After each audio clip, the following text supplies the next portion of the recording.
Bem-vindos ao Broadcast Academy, eu sou o Tom Jones e bem-vindos a mais um vídeo onde a gente discute aqui sobre problemas do dia a dia aí do mundo broadcast.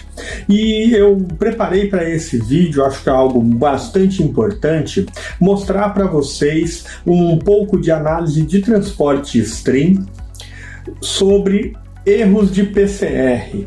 Inclusive comentem aqui embaixo, deixem aí, mandem perguntas, as suas perguntas podem virar temas de vídeos, né? Então eu acho que é bem importante problemas de PCR, como por exemplo PCR Accuracy, PCR Jitter, né? Mostrar para vocês um pouco disso na prática, como é que a gente analisa isso, identifica a origem do problema.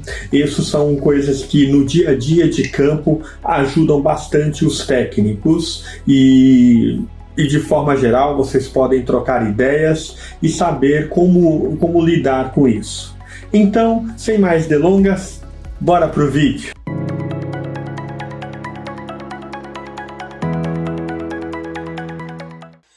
Bom, então eu selecionei aqui um transporte de exemplo. Esse transporte, principalmente, nós vamos olhar aqui a parte da TR-101-290 para poder analisar a parte de PCR. Então, é bem importante entender. Primeiro deixa eu limpar o stream aqui. Ok. Esse stream tem alguns problemas que foram gerados, né, durante uma análise. Então, por exemplo, ele tem continuity counter, ele tem um PID error aqui, mas o foco que eu estava contando para vocês do vídeo de hoje é a gente entender os diversos problemas de PCR que tem aqui, né?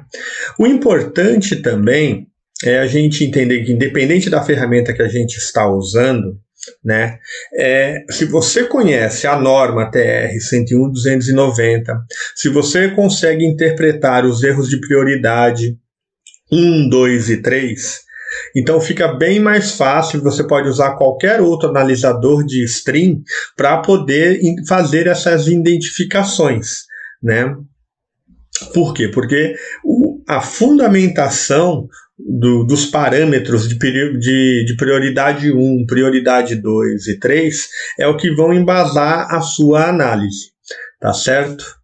Então, como facilidade, a DECTEC ela nos traz aqui um analisador de PCR também. Então a gente pode escolher aqui, por exemplo, o PCR do sinal HD para poder fazer a análise. Voltando aqui, a gente pode ver que os erros de PCR, repetition, de discontinuity e de accuracy não param de acontecer durante o transporte inteiro. Que primeira análise que nós precisamos fazer? Primeiro a gente tem que entender que nós estamos num sinal de 188 bytes, ou seja, estamos realmente diante de um TS. Mas esse é um TS, é um transporte stream ou é um BTS comprimido? Como é que eu posso fazer essa identificação também, saber a diferença de um BTS comprimido ou de um TS? Porque isso vai influenciar também na minha análise. Então, é importante saber a natureza desse meu sinal para até saber se eu estou com um possível problema, né? Posso estar com um possível problema no meu compressor de BTS, se é que esse é um sinal de BTS comprimido, tá certo? Ou se não, se eu estou diante de um transporte stream puro, quais são os elementos que vão levar a identificar que eu estou aqui com um problema de PCR para a norma DVB.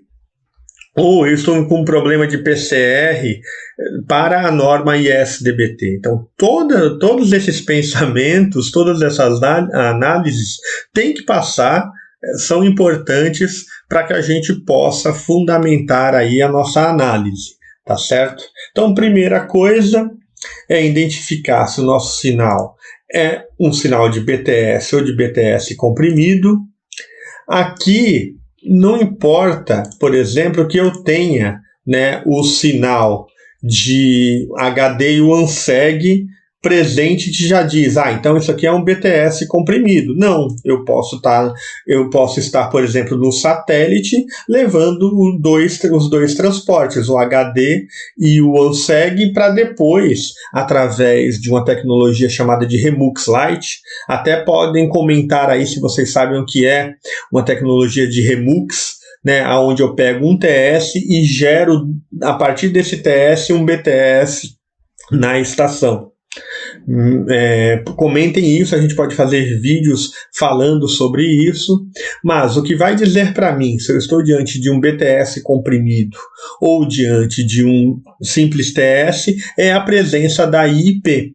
Quem é a IP? A IP é responsável por trazer a TMCC, né, para nós, para dentro do sistema ISDBT. E qual que é o PID da IP? O PID da IP é o 8176. E olha só ele presente aqui. Então, uma vez presente o PID 8176, é um grande indício, né, o que prova para mim que eu estou diante de um BTS comprimido aqui.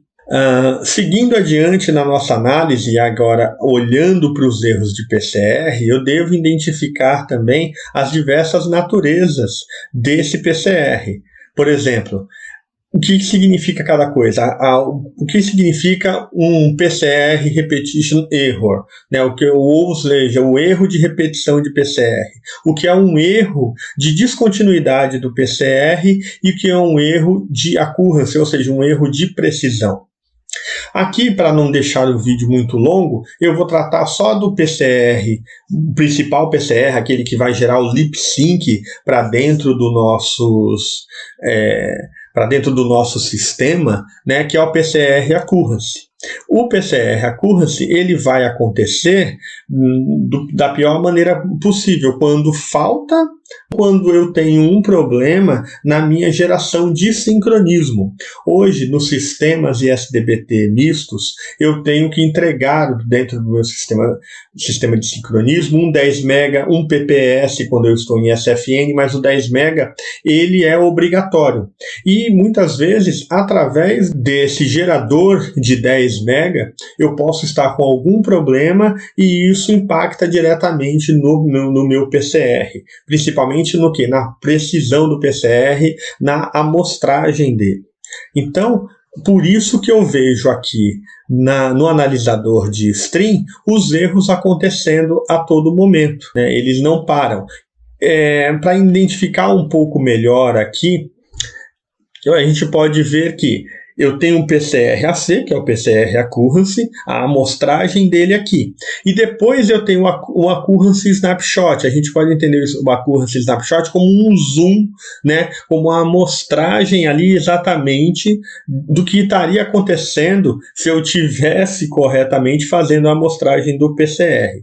Então vejam que eu não tenho praticamente nenhuma amostragem aqui, por isso que ele me dá um erro de precisão, né? Porque aqui há uma falta completa do PCR Accuracy, ou seja, há uma falta completa da amostragem de PCR nesse sinal. Essa análise inicial, já de cara, identificando que o problema de PCR está acontecendo porque falta, olha só, eu não tenho amostragem nenhuma aqui, ou a falta de amostragem de um pulso de PCR, já identifica, já é possível me mostrar o quê? Que na entrada do meu Remux ISDBT, a falta de uma amostragem aqui da presença de PCR já indica para mim que em algum ponto da minha cadeia, aonde deveria estar entrando ali o clock, os geradores de clock de 10 MB de um PPS, estão faltando. Então, aqui, de forma análoga, como quando a gente tem bastante contato no dia a dia com análise de transporte stream, nós podemos ver que, de cara, o que aconteceu é que está faltando simplesmente a entrega, né, do do gerador de 10 MB ali, a entrega do clock para que possa ser feita a amostragem de PCR corretamente.